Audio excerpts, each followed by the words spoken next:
Good afternoon, everybody. Very warm welcome. This is FSC Connect on the 28th of July. This is the session where we get to hear from our colleagues in the fourth estate who have spent a huge amount of time through COVID kind of informing us, educating us and taking us on the pathway. And delighted to have so many owners and founders of our media both here in Australia and both here in New Zealand and in Australia. The way we're going to run today, as we do with most of these sessions, is to invite each of the panelists 2 or 3 minutes, just introductory comments on some of the big issues they're seeing, what's keeping them up at night. And then we're going to open up the channels and have a conversation about what else is going on in town. And I think this is a pretty fruitful conversation. You've seen right across the world, media platforms, media channels completely change, have to pivot to go online, get news out when you're kind of locked down. So it's been a really challenging time, as I've observed as a consumer of media, and now really interesting to hear on the other side of the desk, so to speak. We're joined today by Peter Sobels, who is the founder and owner of Risk Info in Australia and Risk Info NZ in New Zealand. So welcome, Peter. With David Chaplin, who is the owner and founder of Investment News in the wonderful Hawke's Bay. Welcome, David. Philip McAllister, owner and founder of many titles. Good Returns, I think, is on most people's reading lists, Asset Mag, many other platforms. So big welcome to you, Philip. So thanks for joining. And on the phone we have Susie Edmonds, who is, I think, the editor of Good Returns and also a freelance journalist for Stuff and author in of a book or a number of books. So we'll be interested to find out more about that.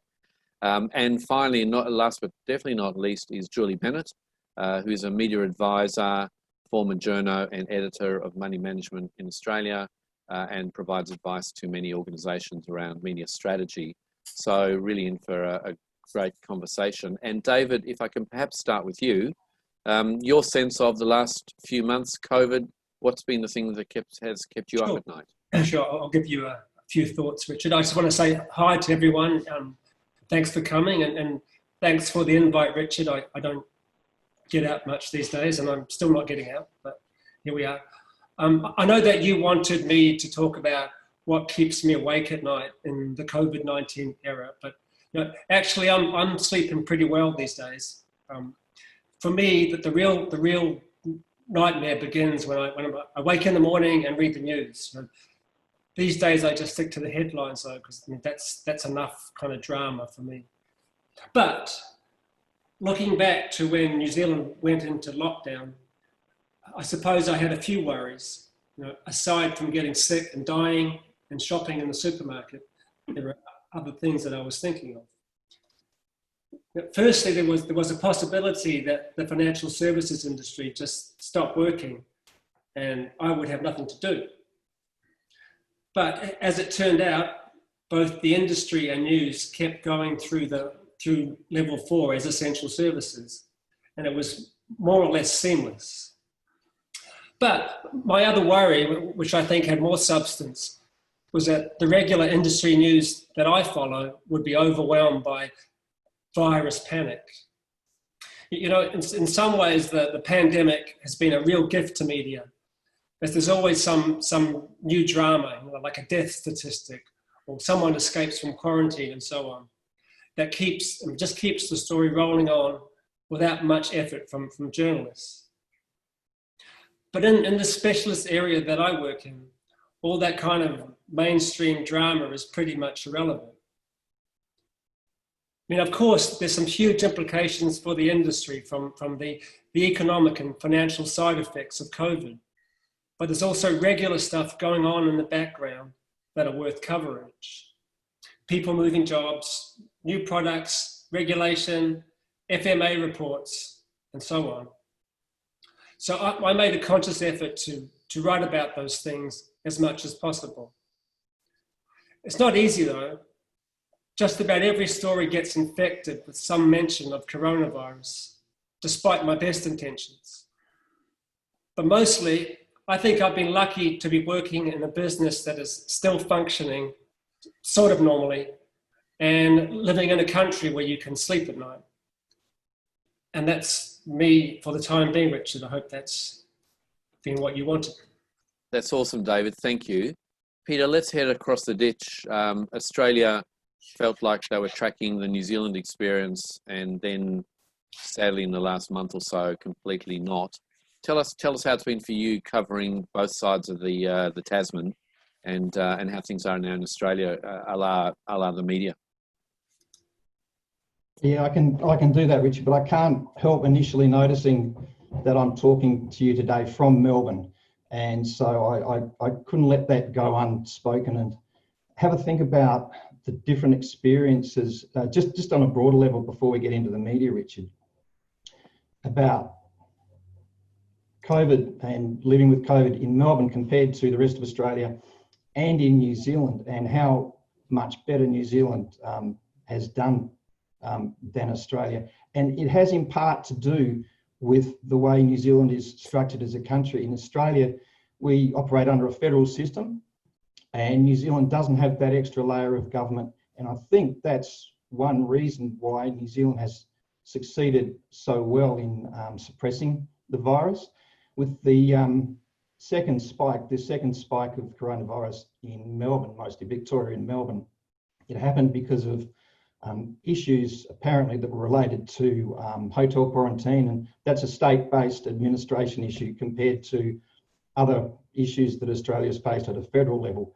And basically Victoria's stuffed it up, Richard, and we're very frustrated by that. However, in New Zealand, it's been a more concerted, broader, central government administered effort at reining in and suppressing coronavirus. And you've done it so much better. I think New Zealand is a template for the rest of the world. Countries like Australia, United States, United Kingdom, Canada have got this extra level of government, this extra tier there of provinces or states. New Zealand doesn't have that. So I think perhaps people in New Zealand take it for granted a little bit, the more simplified system of government under which you operate.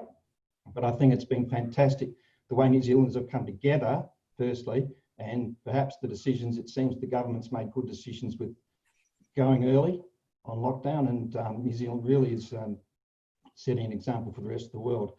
So I look across the Tasman, I can't get across there at the moment, I look across there with envy, and can only congratulate New Zealand as a nation for what it's done. I'll talk about media in a minute, but that'll be enough for me for the time being. Thanks, Peter. Philip, you've been on the task and on the case really since COVID broke. What's been keeping you up at night over the last 6 months? Yeah, thanks, Richard, and thank you for everyone for tuning in. It's great to be here and to be able to give you, my insights to what I've seen out there. But like David, there's no real big issues which keep me awake at night at the moment. Not to do with my business anyway, but lots of other things to worry about. It's been. I thought it was interesting that out of the publishers who are here, we're probably the only ones who are around running our own businesses during GFC. I mean, Peter might have been, I'm not sure. And so when, the GFC hit, that hit us pretty hard because basically everyone stopped spending money and things like that. And it probably took us, 5 years to get back to where we were after GFC. And so going into COVID, one of my concerns was just what was going to happen around that revenue, because all of us here rely on ad-funded models to survive. And I think COVID was really interesting because you saw a lot of stories about how hard the mainstream media were doing. And obviously, Bauer was the biggest one, but, there were lots of stories about, stuff where, the ad revenue was drying up and things like that. And so that was a concern for me, but I have to say, it didn't materialize like it did. But, if there is an issue which really does keep me up at night, it's that, if the industry wants good quality media out there, I actually think the big end of town have to step up much more in terms of supporting media. And, a lot of those guys, Richard, are your members. And I just think, I think, we saw the importance of media through this pandemic, and we saw the importance of, all of us publishers out there getting good information out to our audiences. but we can't, you know, we need that support, and I just think, you know, I think that's something, you know, particularly the big end of town has to think about at the moment. So that's probably the one thing which keeps me up. We were also hit pretty hard because we print 3 magazines, and while news was an essential service, the government decided that printing factories weren't part of the essential service, and so our big magazine was at the printers. They'd printed like 10,000 copies of this magazine.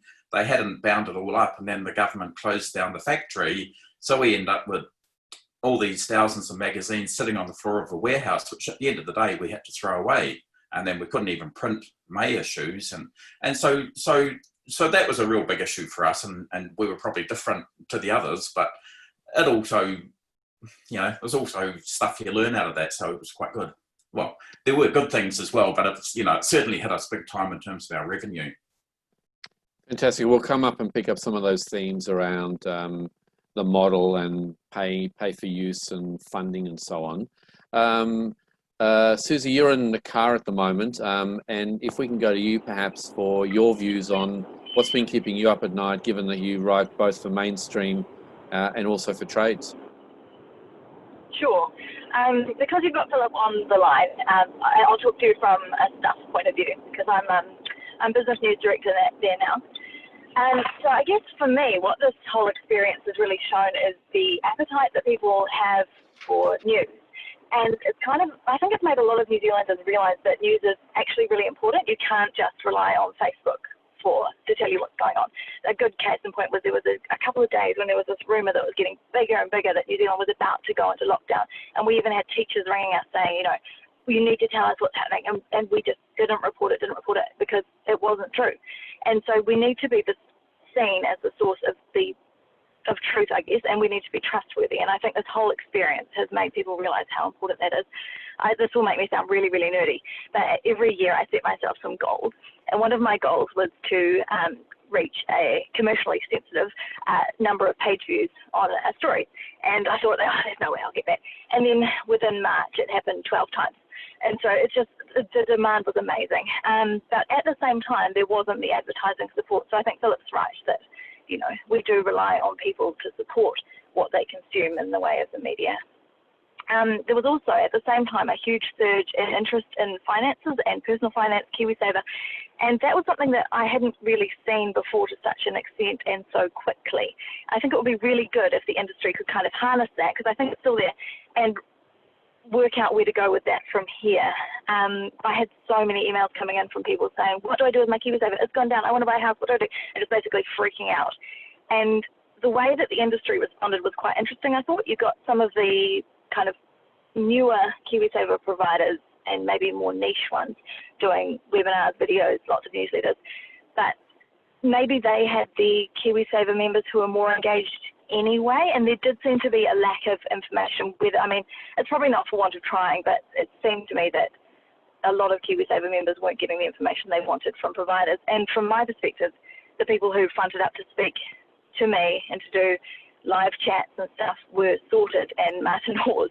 So it would have been really good to see a kind of a concerted industry effort there. The same happened with insurance, because there was such a wide range of responses. It was hard to come up with something that was engaging for the public that would tell them what was going on. So I hope that we'd never go into a lockdown again, but if we did, it would be really good to kind of, I guess, streamline some of that stuff. Yeah, those are my main thoughts. Yeah, that's awesome insights. We're going to come back to some of that literacy and where do consumers go and how do you know how they're trustworthy. We'll pick that up, but lastly, Julie, Bennett, to you. You advise a number of organisations. You've been a participant in the Australian financial services sector for a number of years. You are Kiwi by birth, yes, and spiritually a Kiwi, I know. Yes. What's been the things that kept you up at night, and what's your observations on what's been happening, particularly in Australia, but also with your Kiwi lens on? Yeah, sure. So as you said, Richie, we run a public relations business, and we have a number of financial services clients, including, you know, a couple of advisor associations, a licensee, and fintech and so on. And I was formerly a journalist, formerly a managing editor, not now. But it's sort of allowed us to look at it from that other side and to see what our media outlets are doing and how they're coping and what's happening in the mediascape.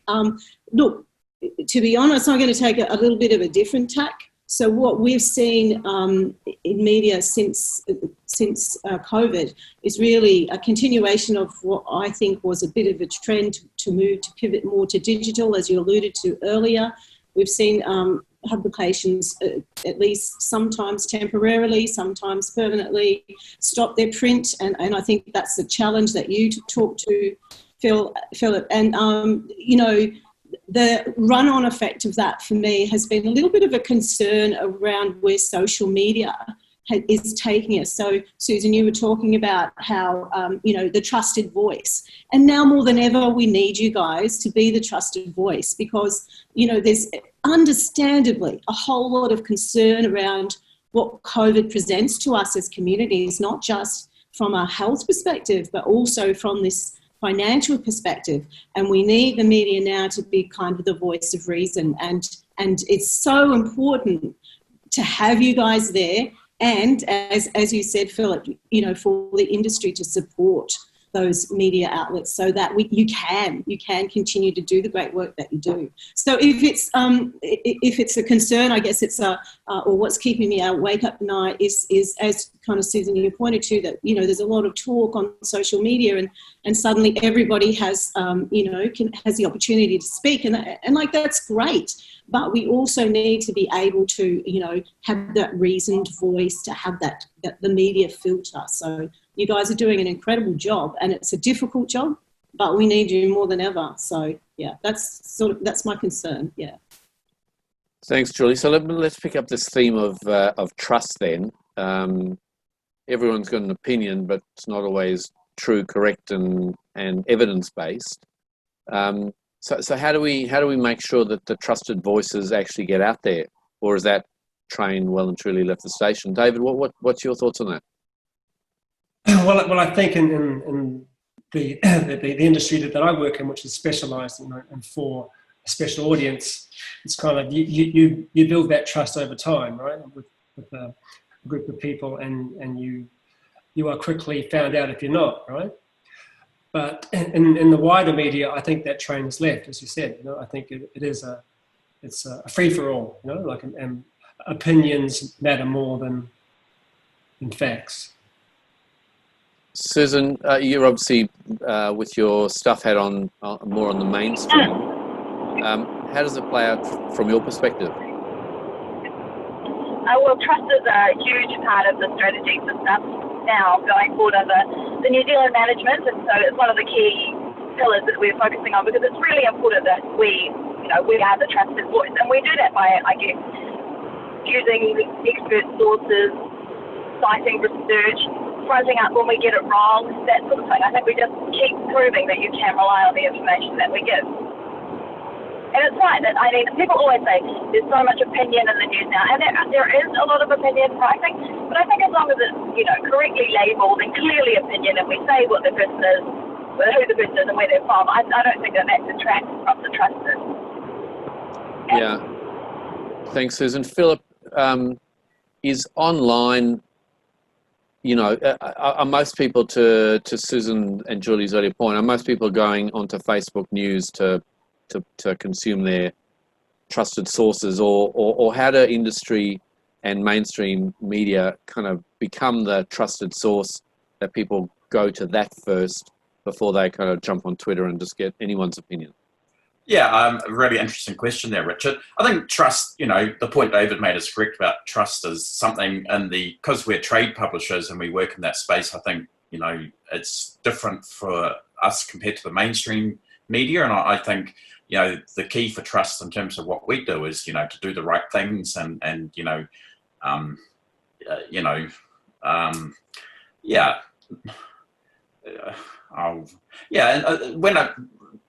when it comes to social media, and I'm going to sort of segue a bit differently here, I thought it was interesting watching social media and the KiwiSaver people, Pathfinder, were really interesting because they put up posts which were encouraging conversation and stuff.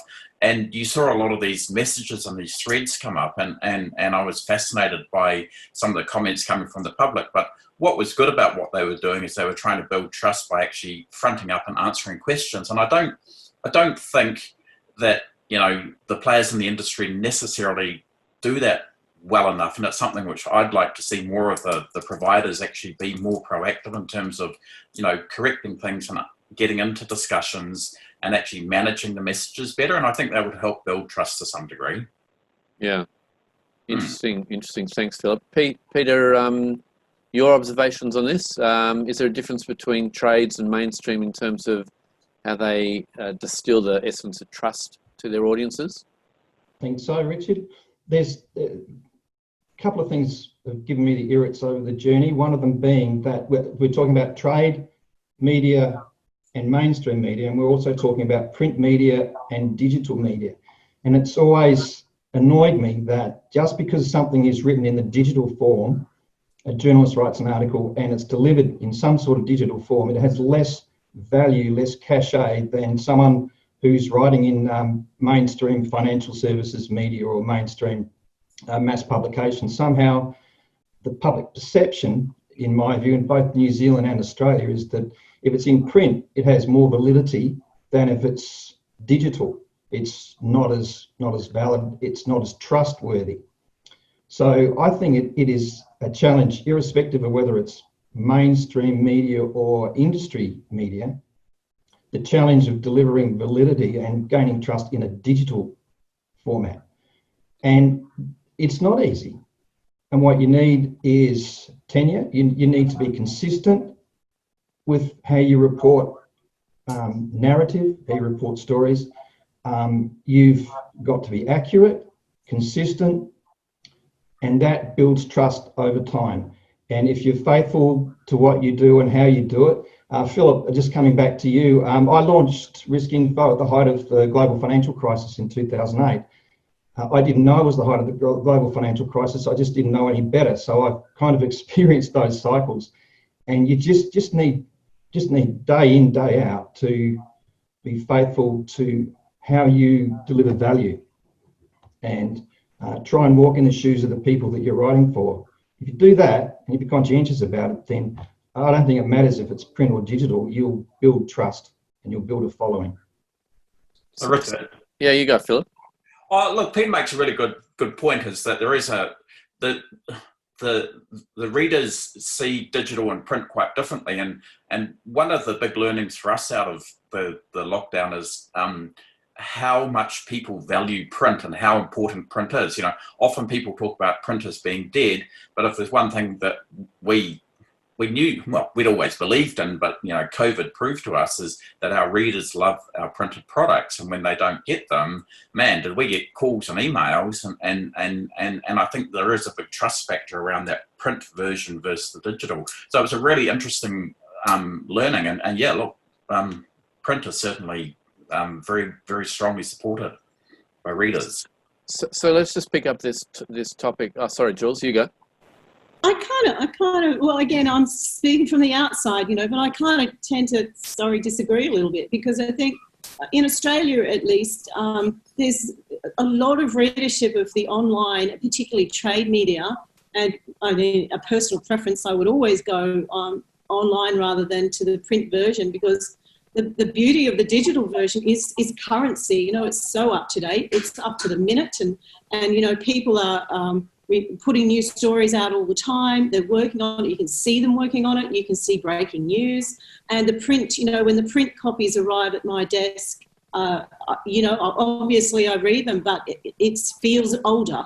It feels much older. But we might be here talking about different audience preferences. So, you know, that, and obviously I'm speaking as a public relations professional. So I want my news fast. I want it on my laptop. I want it anywhere. You know, anywhere I go, anywhere, you know, wherever I am.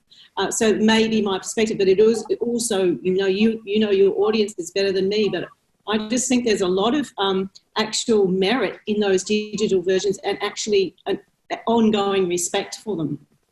So lots of great questions coming through. Thank you, David. I'm going to go to you, but before I might go to you with this question, right? Which is, Sure. so we want it now, we want it current, we want it up to date, but we also want it free. And yet we've seen through COVID, and Susie, I'll go to you after this. Brands that looked like they were about to collapse, come back from collapse with a kind of payment model. David, first to you. Should it be free, or should we be paying for it? It depends what you're offering. My approach has always been that it has to be free for what I do, and it's like Phil, we're funded by ads, and I'm pretty cheap to run.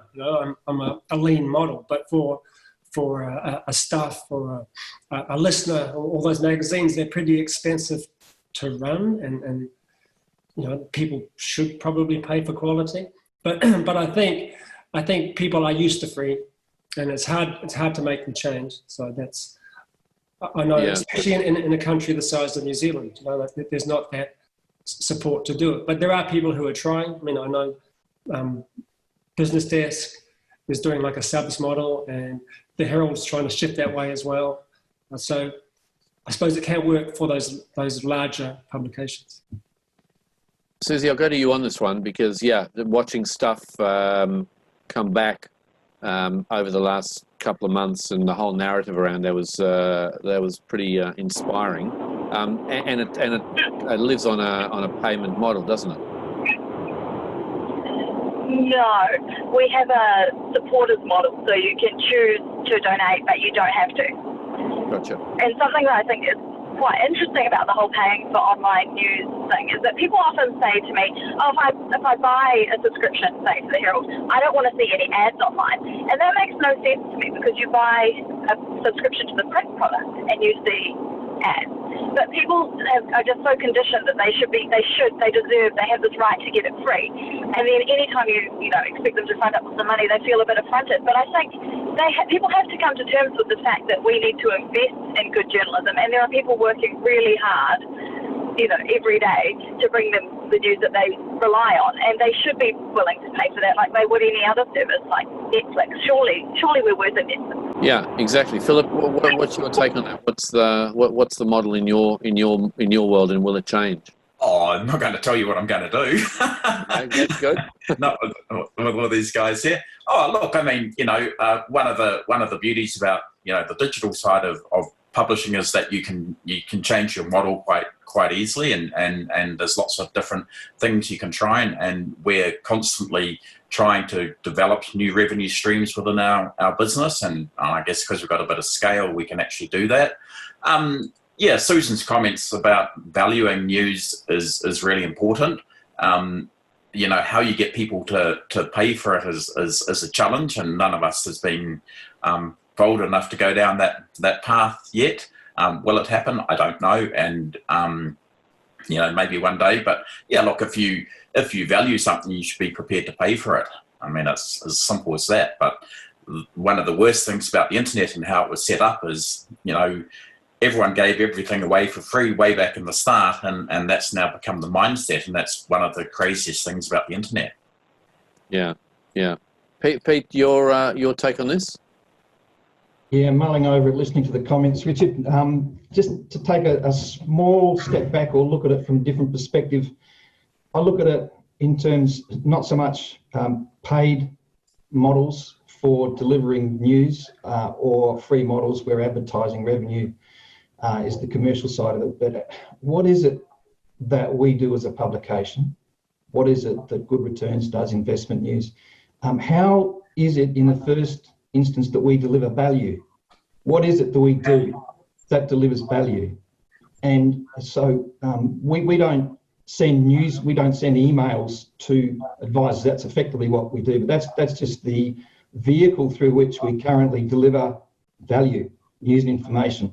So we've got an email service, we've got a website, we do other things, and we will be doing other things in the future.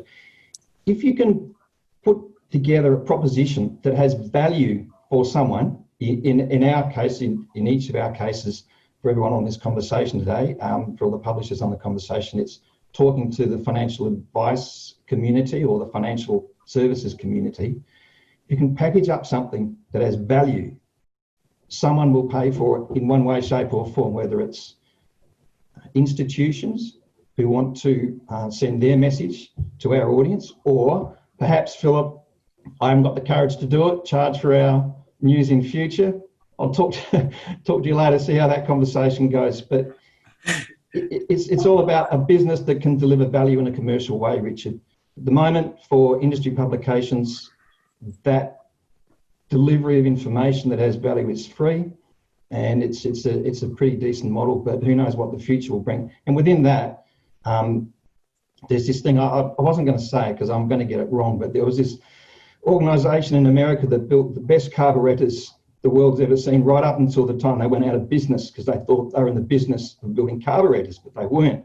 They were in the business of building the best way to inject fuel into an engine. So you've got to understand what business it is that you're in. And once you've got that right, then hopefully the right business model will follow. Thanks, Pete. Can we just maybe segue from that and bring in the financial advice community, or the audience that you folks go to, which of course is not just financial advice community, it's the whole financial services community. Kind of this narrative between informing, on one hand, i.e. sharing the news, helping to create opinion, helping to shape opinion, helping to kind of craft a narrative, I guess an editorial line.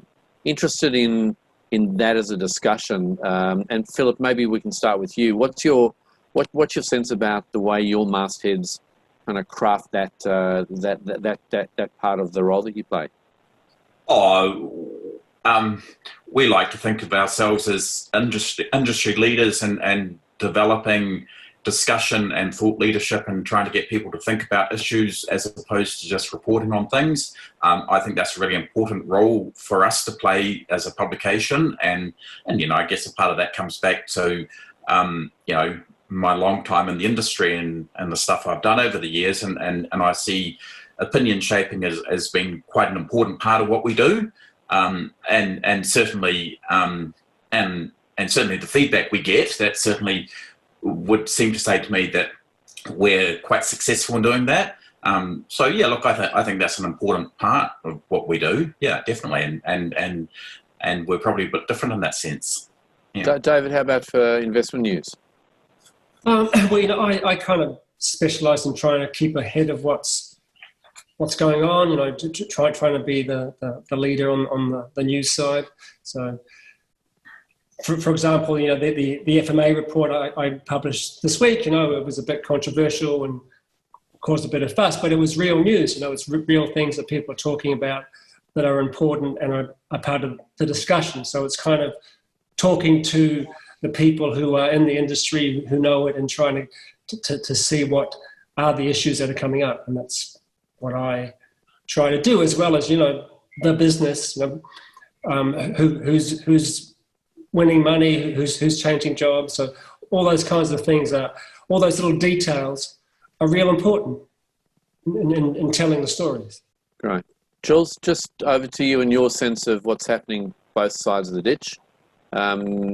Editorial position versus just kind of news, that kind of news and views. Is there enough market demand and scale in Australia for different types of organisations? I think definitely, and I think Australia is a great example in terms of how many publishing houses we actually have in the financial services trade press. I mean, we have a lot of them, for a small country, and they all are still with us. Correct me if I'm wrong, Peter, but I don't recall hearing of any financial services trade press titles closing because of COVID.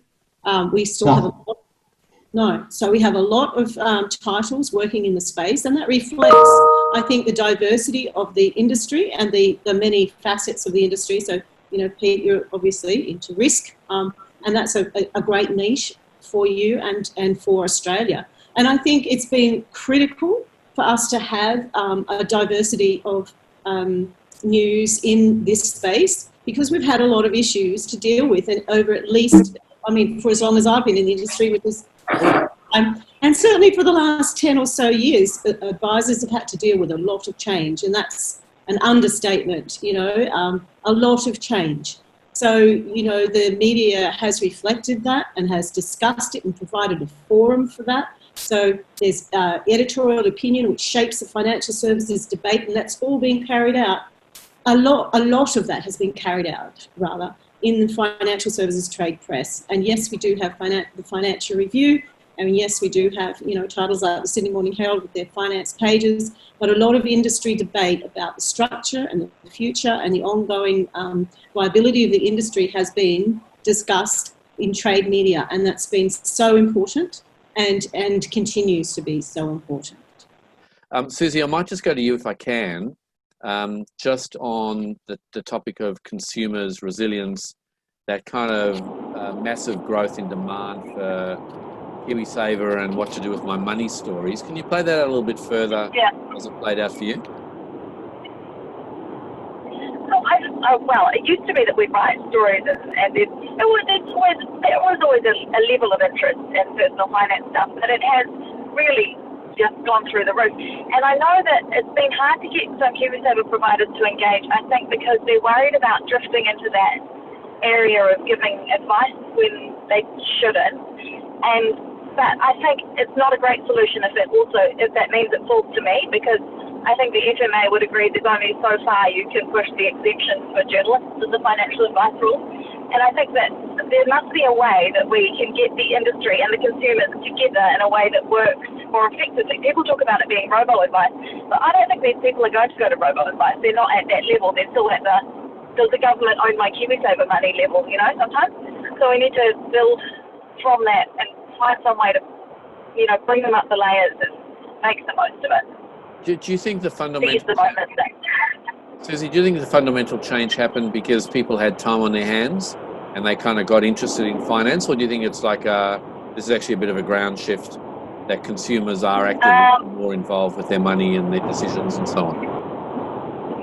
I think a lot of people got a shock in March because it was the first time they saw their KiwiSaver balances go down. And then sometimes they were also worried about their job, and they were worried about, keeping their families afloat, paying the mortgage. And I think all those things combined to make people realise that they actually had to pay a bit more attention. I know, for me, it was the first time my KiwiSaver went backwards, and even though I write about it all the time and say, don't worry, you're on the right track, stay there, I still went, oh, and I bought some shares for my son, and I thought, oh, fuck. But so even though it's in my head, it's quite an emotional response, and I think that's what was, driving a lot of people at that time.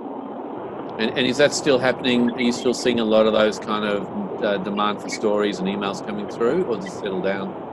Yeah, it's not as much, but there is still some, and I think we've got Money Week coming up, so we will have a chance then to test the waters a little bit again.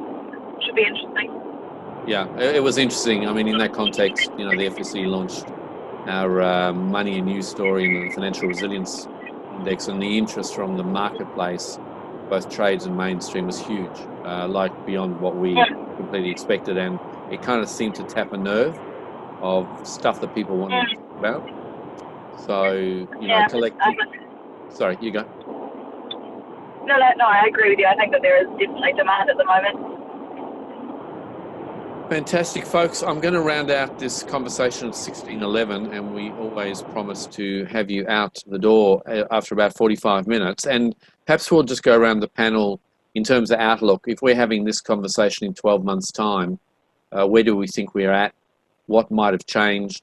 Will people be paying for media, or will social media be still the place to play? And David, maybe start with you again. Yeah, sure. Look, I don't think people will be paying for media in a year's time. I don't think it'll be much changed actually, but I still think that they will look to official titles for the source of their news, even if they go off and misinterpret that online. But people still go to Stuff or the Herald or Financial Times or wherever. There's still a few core places where people go and trust, but they may not want to pay for it still. But I think that the real challenges will come in the industry and the economy as this crisis plays out. I mean, I don't think we've been through the worst of it yet, and I think that's going to be the interesting thing in the next few months. Awesome. Thank you, David. Peter?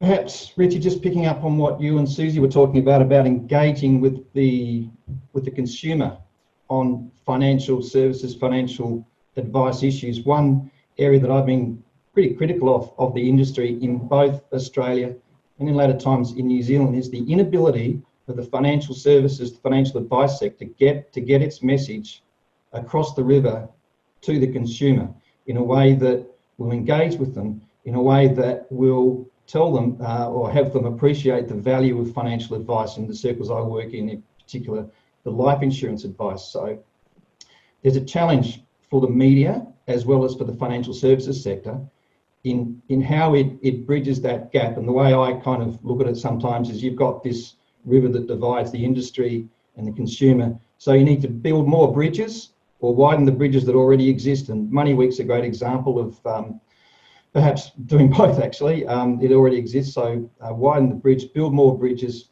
find a way to engage. And in terms of the responsibility of media, Philip, David and our publications talk to the industry. We don't talk to the consumer. Perhaps in future iterations, I'll find a way to talk to the consumer in a way that has value. I'd like to because it's my passion is life insurance and the value of life insurance advice, or broad, in a more broad sense, financial services advice. What's COVID got to do with any of this? I really don't know, Richard, but perhaps what COVID is doing in terms of the media, in terms of technology, is advancing trends that are already taking place. I think Julie mentioned it early on. Print media perhaps will decline further, although I still like the value of a hard copy, even what I said earlier about relative value and perceptions and trust.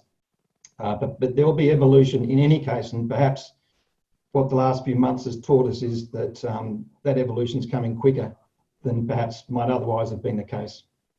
That's great. Thanks, Pete. Susie, your take on that? 12 months' time?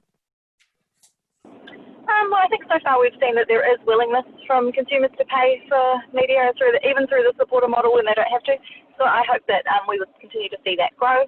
I would hope that in 12 months' time there's no question about, whether we're trusted, because, if the media is not trusted, we have nothing. So I just think that is something that we really just have, the message we just have to get out there, that, amongst all the noise, we're the voice you need to listen to if you want to know what's going on. Fantastic. Thank you. Philip? Yeah, just Peter's comments, I totally agree with what he was saying, and I think, there's a real interesting conundrum there to how we get financial advice out into the mainstream media. For me, looking forward in a year's time, as I said before, one of the beauties about the digital side of the business is it's always constantly evolving and you can develop new products and services and stuff. And that's something that, here at Good Returns, we will keep doing and keep trying to find new ways of getting information out there. If you ask me what it's going to be in 12 months' time, I can't tell you, because it's a totally changing environment. And, people are wanting to pick and choose how they consume their media. So you're always looking at what's going on, and that's what actually makes being a publisher quite exciting, to be honest. Fantastic. And Julie, last word to you, 12 months on. 12 months on, well, hopefully I'll be able to visit Peter in Victoria. That'll be one thing. So hopefully COVID is over and done with in 12 months' time. That's my fervent wish.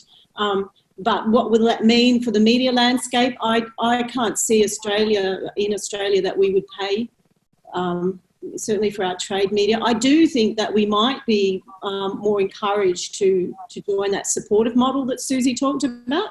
I think there might be something in that, and that's worthwhile thinking about. So, and it would be very good to see. Yes, very good to see. But I would say in Australia, I can't see people paying for it. They're so reluctant now. I don't know what would change to bring that about. Fantastic. Well, folks, just wrapping to the audience out there, thank you for joining. Thank you for listening. Thank you for contributing to our esteemed panel of contributors. That's a pretty robust conversation. I mean, I think the challenges across the sector, I think Peter's right, there were latent things already there, but it feels like it's all been magnified.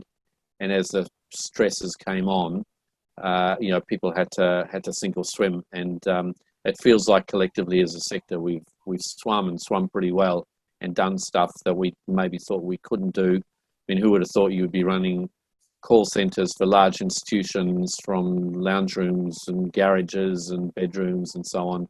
Who would have thought that we would have migrated pretty much to an online digital world for KiwiSaver hardships and so on and so forth. So I think, that the challenge for us is obviously to keep COVID out of New Zealand, to Julie's point, but at a sector level, pick up the learning opportunities that we've had and the momentum we've made. It feels like there's a bit of a sea change in the way the sector can communicate with consumers, and our ability to cut through. I think we're speaking their language is good. And to our media partners, you folks are critical. You are the news. You make the news. You share the news. You are trusted, and we need you. So thank you for joining this conversation, and maybe look forward to revisiting some of the themes in the months and weeks ahead. On that note, at 16:18, thanks again. Have a great rest of the week, everybody, and hope to see everyone at the FSC conference in the round and live on the 7th, 8th and 9th of September in Auckland at the Quarters Hotel. On that note, sorry, that was an ad break. Have a great rest of the week. Cheers then.